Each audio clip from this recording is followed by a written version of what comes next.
तो आज जिम्रे एमती कौन है तो हेलो भाई मैंने स्वागत कर रुद्र लाइफस्टाइल यूट्यूब चैनल को। तो बहुत दिन पर सॉल्व ब्लॉग अच्छी आज मुझे ठीक 4 वर्ष तले जिम जाऊँगी पुणी थे जाऊँगी चलतु आज ब्लॉगटा स्टार्ट कर जय जगन्नाथ। तो जेहेतु आम घर पुरी रे तो महाप्रभु टे सकाल सकाल दर्शन न कले तो जिम आरंभ करहबनी।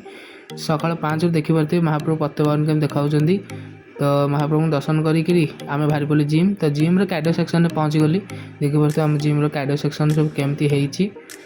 तो मुझे आदि किसी करूनी तो देखिपे मुझे बहुत दिन पर ट्रेडमिल कली से पुणी 6000 स्पीड रे। तो तापर आज पहुँची गलु आमर एक्सरसाइज वाला सेक्शन को। तो सेठी पहुँचु पहुँचे जेहेतु आम आज बैग डे थिला तो मुझे बैग मारे आरंभ करदेली देखिपे मुझे मारुची येस येस। तो पुणी थे बैग सेक्शन मारी सारापर आज डेर लास्ट करी महाप्रभु श्री पतित पावन को आलती देखी ये वीडियोटी मुझे शेष करुच्ची। जय जगन्नाथ। वीडियो लाइक कर।